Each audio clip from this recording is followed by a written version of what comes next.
A very good evening to all of you. Apologies for the delay, but as you know, this is a live issue.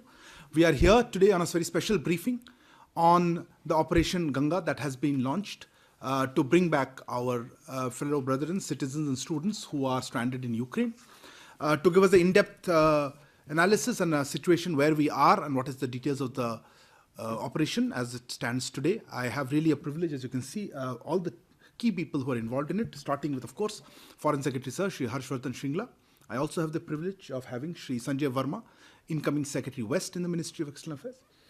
The two joint secretaries who are very closely dealing with it, Shri Bala Subramaniam, Joint Secretary Administration, and Dr. Adarsh Shweka, a Joint Secretary looking after the Eurasia Division. We will try to, of course, give you a sense of the various elements of the multi-pronged evacuation process. For that, I would request Foreign Secretary Sir just to make opening remarks, and we also have a small map here to help you understand that, and then we'll take a few questions. Thank you. Over to you,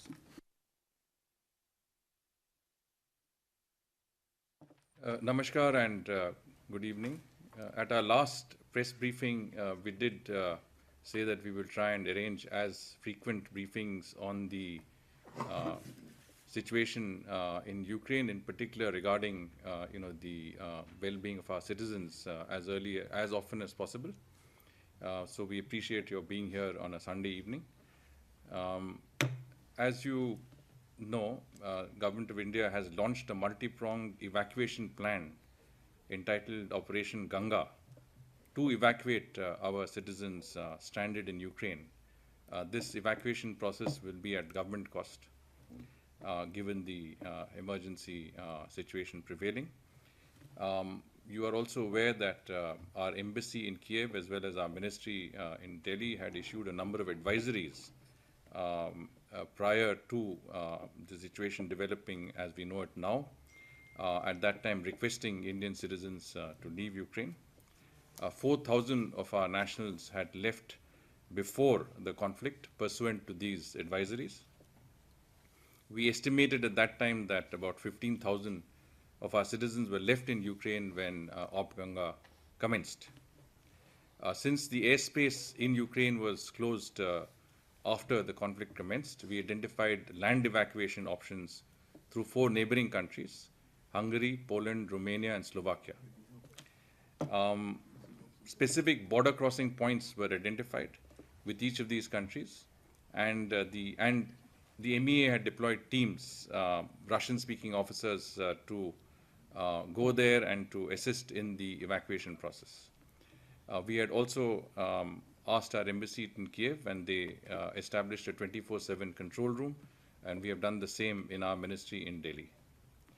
Now, so far, under Op Ganga, 1,000 of our citizens have been flown out to Romania and Hungary, and another 1,000 have been evacuated from Ukraine through the land routes. In other words, 1,000 of our students have crossed over from Ukraine into zones which are conducive for their evacuation by air back to India.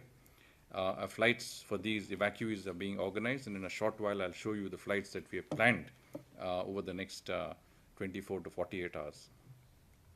Border crossings to Hungary and Romania are functioning. However, the exit point to Poland is generally clogged from what we can see now due to lakhs of Ukrainian and foreign nationals trying to leave the country from that point. So this is a problem area, and I'll come down to that as we go along. We have tried to calibrate our evacuation plan, taking into account let us say, experience on the ground. Certain border crossings are more effective, some are obviously problematic. Those who are near the borders with Hungary, Romania, and Slovak Republic are guided towards their respective border points in phases. Our embassy in Kiev is operational. Obviously, hostilities in the area are making regular activity difficult. We are aware of a number of Indian citizens, particularly students, who continue to be in cities in the east of Ukraine and the southeast of Ukraine. Unfortunately, These areas continue to be live conflict areas, and it is generally deemed unsafe for people to move around freely. We will try to find suitable evacuation modalities for them too, once feasible. Our embassy in Kiev has tried to maintain contact. We have also tried to maintain contact from Delhi, but we keep issuing advisories to them as we go along. Let me convey to friends that I today called in both the ambassadors, both the envoys of Russia and Ukraine separately, conveyed to them our deep concerns on the safety and security of Indian citizens, particularly students based in Ukraine. I have shared with them, we have shared the locations where Indian students are concentrated and Indian citizens are concentrated for ensuring their protection. Both ambassadors did take note of our concerns and assured us that they are very cognizant of the safety and security of Indian citizens in what is really a conflict zone in Ukraine. We have also contacted the International Committee of the Red Cross in Geneva. Our permanent representative in Geneva has spoken to the president of the ICRC. The ICRC is commencing its operations in Ukraine. We have told them to please make sure that as and when they are operational, they should be cognizant of the needs of our citizens and wherever possible to escort them out. We've also shared with the ICRC, or we are going to share with them the location of the main sort of areas where our communities are centered. Let me take you to the screen. I think, I don't know if you can see the map that we have here. I want to just briefly give you a sense of the overall plan in terms of evacuation. Let's go back to the main map, please. Go to the first slide, please. Yeah. So here you can see that at the center, do we have the pointer? Yeah, there's the pointer.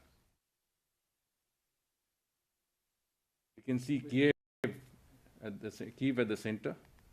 Maybe that should have to go out. Maybe I'll point it out. Kiev is the capital, which is here. We have some approximately 2,000 of our citizens in Kiev. The numbers were larger, but many of them have begun to move westwards. And earlier we had, in our briefing, we had told you that our two evacuation points were Lviv, which I think J6P has just shown you. Lviv is up, Lviv, which is the exit point to Poland. And we had also mentioned Chernivtsi, which is the exit point to Romania. Now, we had also pointed out that we will also activate the exit points to Hungary and to Slovakia. Now, as I just mentioned to you, the one to Romania, which is in the south, has been generally functional, as has been the one to Hungary. The one to Poland, which is where Lviv is slightly problematic. Now, you would have seen a tweet issued by our embassy in Kiev just recently, in which they have suggested that those of our citizens who are located, in the eastern area and including Kiev should start moving westwards to avoid, areas of increasing conflict. And I'll just tell you which are the areas that conflict is active in, and come near the border points. We have also given advisories that it may be best for our students, our citizens, to come as close to the border as possible. There are various staging points where they should actually take shelter. You have to understand that it is quite cold there, and they need to be in places where there is, a roof over their heads. So we've suggested they come to these border points and then follow the advice that we will give them very carefully as to where they can cross over. One of the points I'm happy to mention to you that we have identified is Uzhgorod, which is right here. Now, Uzhgorod is a point that is well connected by rail. And we are suggesting this because it gives an alternative to the border point crossing into Poland. Today, from what I can see, many of our citizens have been stuck for long periods of time in the crossing over into Poland. As I mentioned earlier, it is because this is the main border crossing. There are not just thousands, there are probably lakhs of people trying to cross over. It is not an organized situation. It is a conflict zone. Many of our people have been there for a long time, and I think they are in very, very difficult situations. We fully empathize, and we've been working round the clock to see what options we can provide. Now, one of the options that we have seen that in the event of the fact that we can't make much progress into Poland, we come down to Uzhgorod, and from Uzhgorod, every 2 hours, there is, from a place called Chop, every 2 hours there is a train which will take you straight to Hungary, to Budapest in Hungary. It's about a 7 to 8 hours journey, including exit procedures.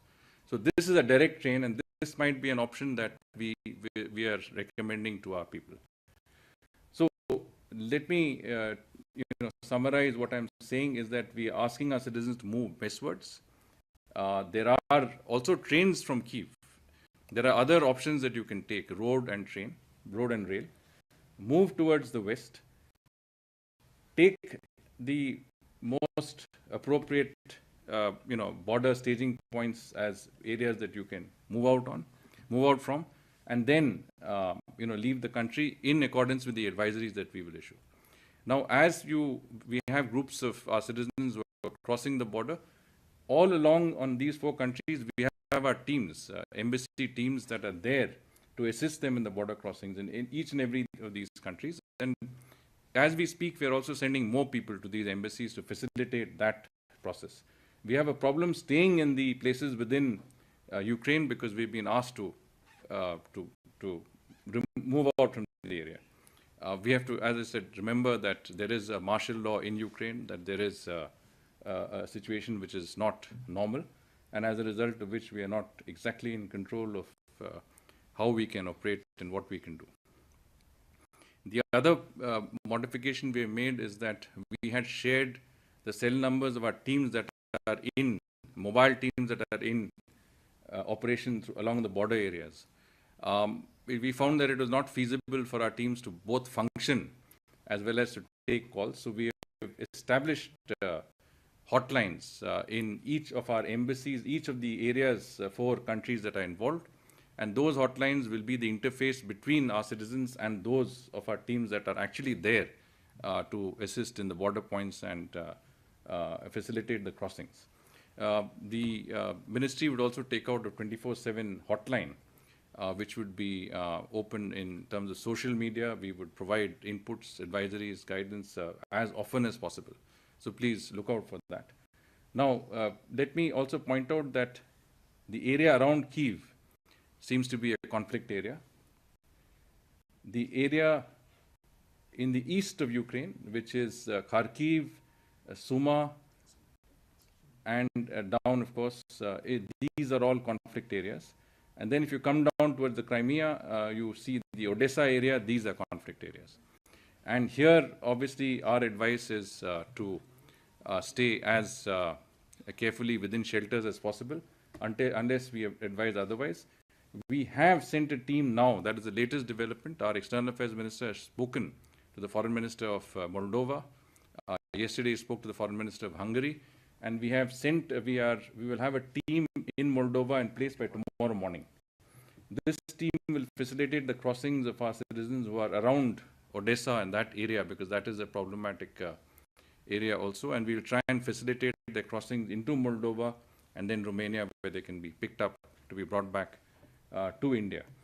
So this will give you a very brief sense of the lay of the land and how we plan to ensure that we get as many of our citizens out as quickly as possible in as orderly a manner, given the within the constraints of the situation that is unfolding before us. If we can. Yeah, here you can see the location of our various MEA teams that are in different parts of the country, essentially along the borders with Hungary and Slovakia, with Poland, and down with Romania and Moldova. These are where our teams are located. They keep going in and out of Ukraine, but they are along the border areas there. Next, please. these are all the flights that you have. You see, 4 flights have already concluded. 4 flights have either brought or bringing people back as we speak. There are another 2 flights which are, going to be leaving tonight and tomorrow. And there is a range of flights. If you can go to the next also. This covers all of it. Yes, sir. Yeah. So there is a range of flights that we have already scheduled. And essentially, our plan is to ensure that as we have a number of our citizens in any of the points that are there, a flight is ready even before they get there. So the idea is to minimize the time that they have to spend at the airport. We have, through our Ministry of Civil Aviation and with the cooperation of all the airlines, organized a number of aircraft that are ready to go at short notice, pick up our citizens and bring them back to Delhi. So we also wanted to give you a sense that the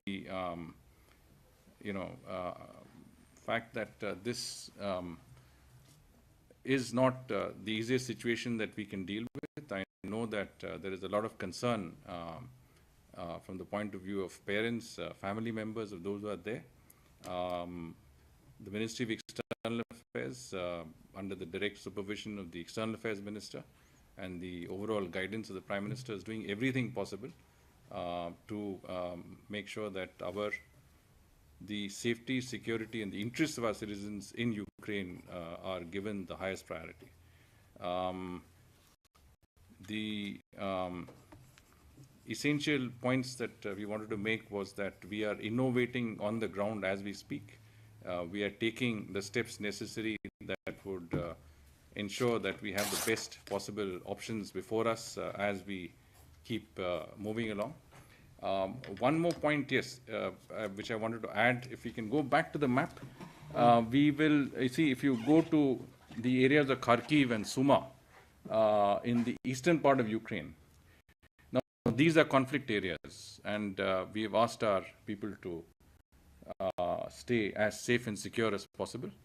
But we have also sent a team from our embassy in Moscow down to the border areas to prepare for the eventuality where they can be evacuated from there.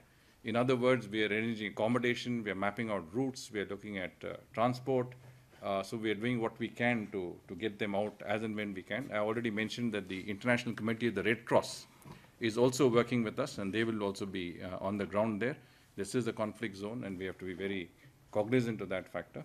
But my conversation with both the Ukrainian as well as the Russian ambassadors was reassuring, and I think I got every sense that we will get their fullest support when it comes to the interests and well-being of our citizens in Ukraine. I will stop there. Thank you very much, sir. That was a very comprehensive presentation. I'm sure I can see some hands going. Take a few questions. Let me start with this, since you raised your hand first. Neeraj, बताओ. Sir, Neeraj news 18 India से 2 सवाल हैं. Poland की border से बहुत ऐसी खबरें हैं कि बहुत सारे भारतीय छात्र जो हैं वहां जमा हो गए हैं.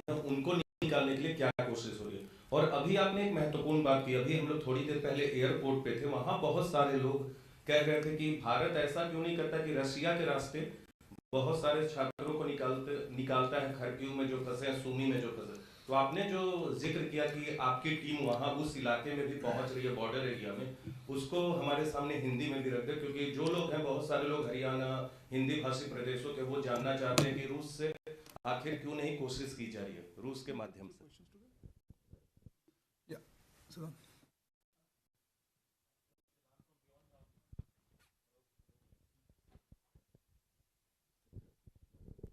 So Siddharth from Beyond, my question is, there are reports of Indian students being attacked by the forces on the Ukrainian side, especially when it comes to border with Poland. If you can give some details, is it true, or in a sense that the MEA teams are reaching out to the authorities so that violence is not used against these Indian students? Okay, we'll take the one more. Sir, Madhurendra news nation से. मेरा सवाल है कि operation Ganga की ताज़ा स्थिति क्या है, अगर आप विस्तार से बताएं कितने इंडियन अभी तक निकाले चुके हैं और कितने अभी तक शेष हैं, और हमारे प्लान के मुताबिक कितना समय और लगेगा इस पूरे ऑपरेशन को कंप्लीट करने में? Okay, so we'll take the last there, Shrinja. So, you spoke about the situation in the east and southeast of Ukraine, places like Kharkov.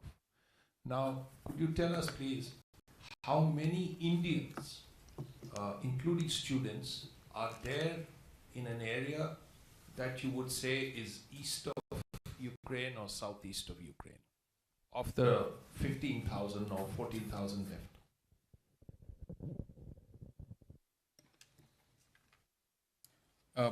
Neeraj ji, आपका जो प्रश्न था, आपने ये पूछा कि जो इलाके रूस के आसपास होंगे, जो यूक्रेन के जो इलाके हैं, उनमें जो हमारे नागरिक हैं, उनका इवैक्यूएशन का क्या प्लान है।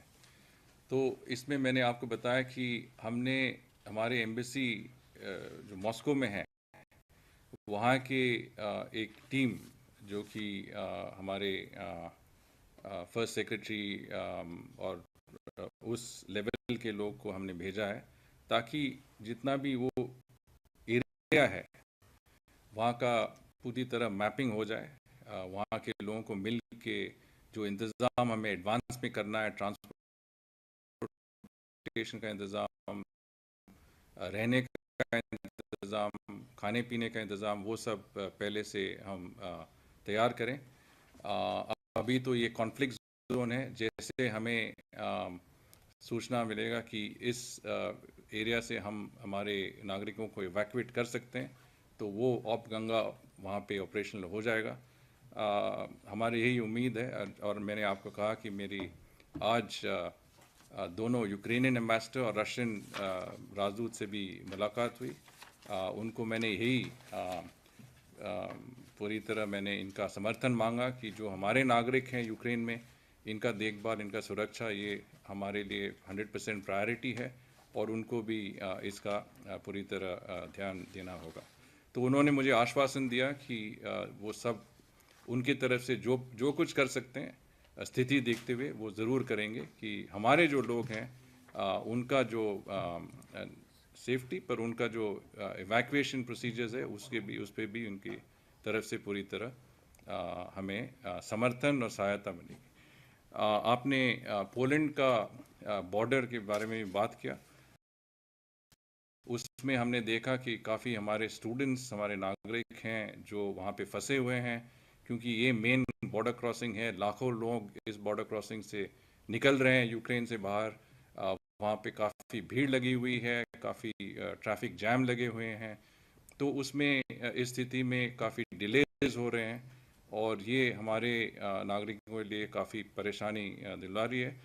तो हम इनके साथ संपर्क में, हमारे नागरिकों के साथ जो वहाँ पे हैं। जैसे मैंने आपको बताया, हमारा एक प्लान भी है जिसमें हमने कहा कि एक जगह है उश्कोरोड, जो कि हंगरी और स्लोवाकिया के सीमा के आसपास में है। वहाँ से ट्रेन भी है बुडापेस्ट के लिए, वहाँ से ट्रांसपोर्ट की अरेंजमेंट्स भी हैं। तो आज ही मेरी हमारे राजदूत जो हैं बुडापेस्ट में, उनसे बात हुई है। उन्होंने कहा कि मैं पूरी तरह इंतज़ाम कर रहा हूँ ताकि हमारे जितने भी नागरिक उशोग्राड की तरह जाएं, उनके लिए कुछ शेल्टर मिलेगा और कुछ बंदोबस्त होंगे वहाँ पे। और जैसे ही ये ट्रेन्स, ये या तो रेल बाय रेल या रोड, हम इनको निकाल सकते हैं वहाँ से, उस इलाके से हम इनको इवैक्यूएट करके हंगरी में ले आके वापस बाय एयर भारत भेजेंगे। तो मेरे जो कहना है कि परेशानी तो हो रहे हैं और काफ़ी तकलीफ़ भी हुई है हमारे नागरिकों को, पर जितना हम कर सकते हैं कि इनके परेशानियां दूर करें, इनको जितना ही जल्दी मतलब मदद और सहायता मिले, हम उस पे लगे हुए हैं। और मुझे लगता है कि 1-2 दिन में जो भी है, हम इनके जो हमारे नागरिक वहाँ पे हैं वो हम इनको इवैक्यूएट कर देंगे। Siddhant, your question was about Indians facing problems on the Poland border. I had a specific conversation with the ambassador of Ukraine on that issue. And he has been very kind. In fact, his deputy chief of mission is working round the clock only to help our people on that area. They are calling up people who are from their border and immigration authorities on that point. They're talking to their people in Kiev, but you have to understand their preoccupations are in a different way. But they have been very, very, I would say, helpful. And I did tell them that, we expect in every way that they would assist in facilitating the safe and to the extent possible, hassle-free evacuation of our citizens. So we are working on it. Please bear with us that it's a difficult situation. It's a conflict zone. There are priorities that are elsewhere. Within those constraints, we will do everything possible to get our people out. Our team is working flat out to get that objective achieved. माधुरेंद्र जी, आपने op Ganga पे एक general सवाल पूछा.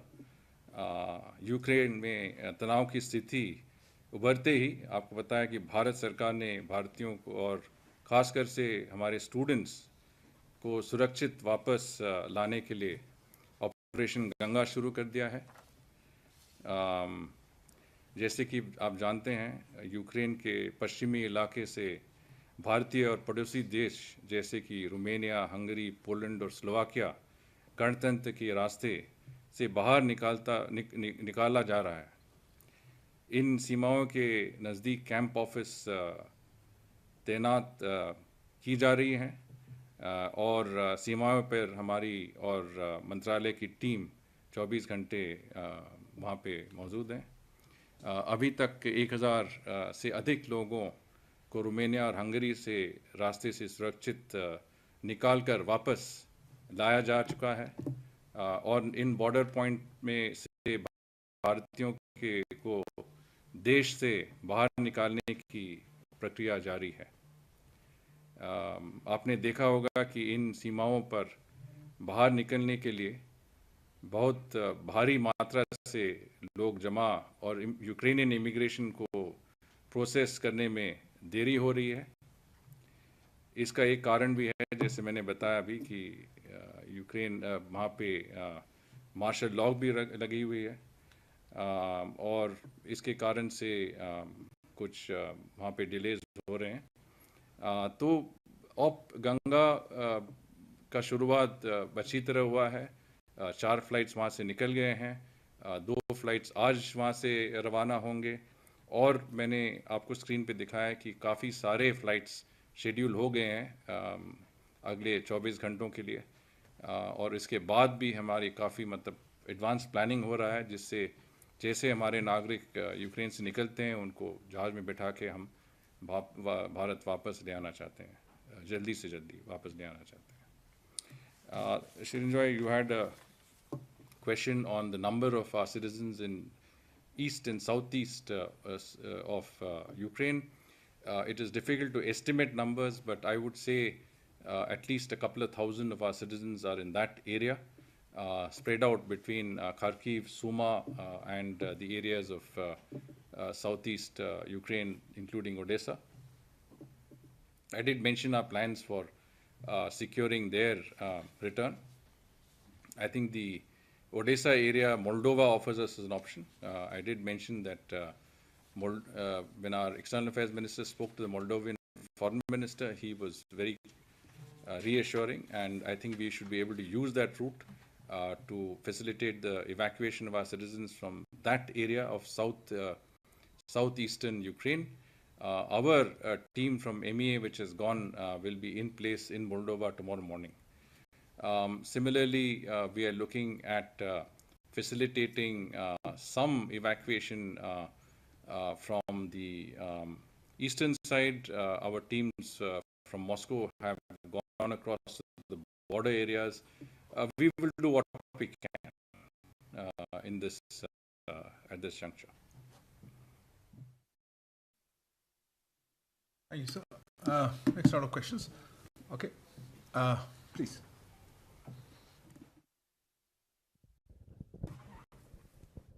Sir, I am Prashant from Asianet News. Actually, in this Kharkiv, Suma and Nikolai area, a lot of students are now in bungalows, and many of them are complaining that they are not getting enough food or water, and they have left with food or water for just 1 or 2 days. So what we can do for this? And also, are you advising the students who are now in the Poland border to come to the Hungarian border? Because at least 2,000 students are there near the Poland border, according to your information.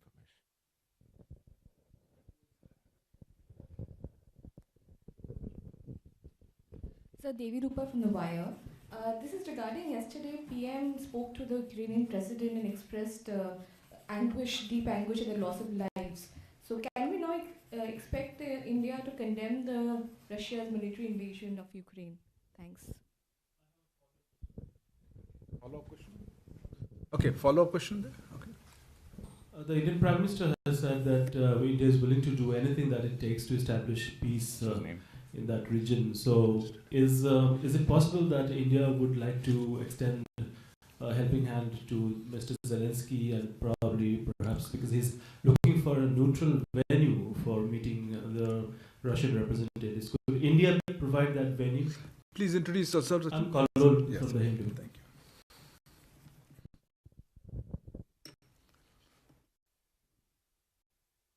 And there was one more hand somewhere. Yeah, right here. I'll come back to you next round.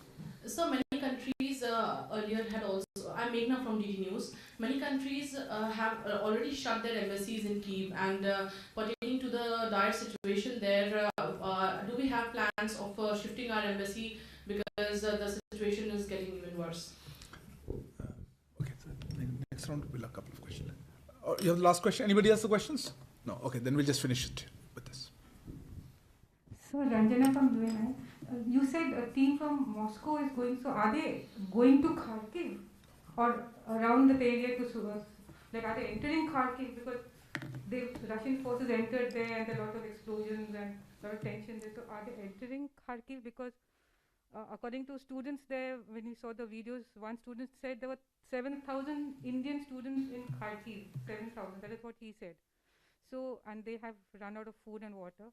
So, is the team from Moscow going to enter Kharkiv or in the surrounding areas, because that is a conflict zone? And secondly, according to some estimate by somebody else, that there are not 20,000, but there were 24 or 25,000 Indians. That is what somebody, I think I heard on DD News, some officials say that. So, is that true? So, So, let me start by answering what correspondent Asia News, right, what you said. Now, in Kharkiv itself, originally there were some 4,000 students, as far as we know, who were studying in that area. We also understand that at least half of them have moved westwards and are not there now. Those who are there obviously is a matter of high priority for us, because that is a conflict area. They are, from what we can see, they're in safe areas, they're in shelters, they're in bunkers, they are as secure as they can be. Today, I was told by the masters I met that, at least the Ukrainian ambassador told me that they had provided for food and water and other provisions, and continue to do that to the extent that they can. Clearly, this is a matter of, I would say, concern for the entire population in general. I mean, any civilians in a conflict area would have apprehensions, not just for safety and security, but also of making sure that they have adequate provisions, etc. So that is one aspect of it. As far as Poland is concerned, I did mention that there are quite a few of our people who had tried to take that exit out. That is proving quite difficult. So if we can make progress there, that is fine. But we have given an option, which is to go to the other points, because really we must improvise and do what we can in those circumstances. And we should see where things are working well. We have seen that Ushrograd, which I did mention, does offer you the option of taking a train straight out. And we should look at that possibility. We have tasked our ambassador in Budapest to make arrangements for accommodation, shelter, and also to see how we can arrange for people to be facilitated from there. So we hope that that will offer a viable alternative. As I told you, people, a good number of our people, we're talking about at least a couple of thousand people who are already successful in exiting Ukraine through other border points. A few hundred have also got out from the Polish border point, but that is proving to be a little more challenging. As far as I think Devi Rupa's question is concerned, this was, you're talking about loss of, yeah. Well, you know that in the UN Security Council, we have, conveyed deep regret at the evolving situation. We have also definitely pointed out that loss of lives human lives is not acceptable. But at the same time, I think we have said that diplomacy and dialogue are the only options. Clearly, from that perspective, I think our position has remained consistent when it comes to, the dealing with the current situation at hand. I think Kalol's question was also really whether we are providing some sort of a helping hand. Look, we have been engaged with all parties. I mean, Prime Minister has spoken to the presidents of Russia and Ukraine. The External Affairs Minister has been in touch with a very wide range of interlocutors who are involved in this situation. Today, I separately met both the envoys of Russia and Ukraine. We are essentially, I would say, a country that has not only direct interests in the region. We have friends, we have equities in the area. We have every reason to believe that we should be in touch with all concerned. And if we can play, if there's any way that anyone can contribute, not just us, but anyone can contribute to alleviating what is a difficult situation, I'm sure they would do what it takes. I think Meghna ji had asked about whether our embassy in Kiev is being shifted. The fact of the matter is that for us, our citizens come first. I mean, we are all diplomats. We represent our country, we serve our country, but the fact of the matter is that every citizen of ours is important. That is what we are there for. And our embassy will ensure that all of our citizens are evacuated out of Kiev, and they are working on that very assiduously even as we speak. So let us see how we can achieve that, how we can get our students to move westwards. What are the best options? They are looking at trains, they're looking at buses, they're looking at whatever options there are. Perhaps staying there is not something that would be an option, given the increased fighting in the area. But we will have to see what we can do to get our people safely out as soon as possible. And finally, the question of the numbers, whether, we are talking about 7,000 students in Kharkiv, or whether it's 4,000, or whether total number is 25,000, 20,000, it's a moot point. The important thing is we have citizens out there. We are in touch with large groups of our citizens. There are also coordinators. There are also, those who look after students' affairs and who, we are in contact with. And it's important that we try and, make sure that that communication is continued. As I said, we are increasingly, moving to more effective methods of communicating with our citizens in Ukraine. We will have all of these dedicated helplines in different countries, and those helplines will connect them with our teams that are constantly moving along the border areas. So all I can say is we will make the best of a difficult situation. And if a few thousands of our citizens are already out, I think we will make sure that the rest also will come back very safely in line with the implementation of Operation Ganga. Thank you very much, sir. I would like to also appreciate the presence of Shri Sanjay Verma, incoming Secretary West, as well as Joint Secretary Shri Balasubramaniam, Joint Administration, and Dr. Adarsh Waika, Joint Secretary Eurasia.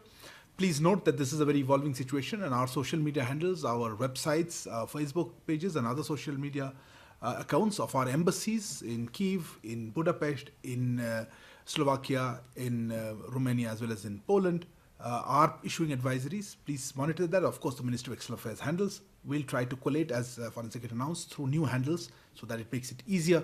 And I do hope that you will continue to watch the MEA handles. Thank you. Just want to add that we will do a daily briefing. I think Joint Secretary XP will do a briefing on a daily basis so that you get whatever is the latest news.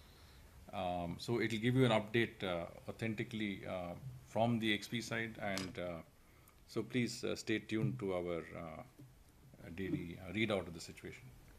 Thank you. Namaskar. Good evening.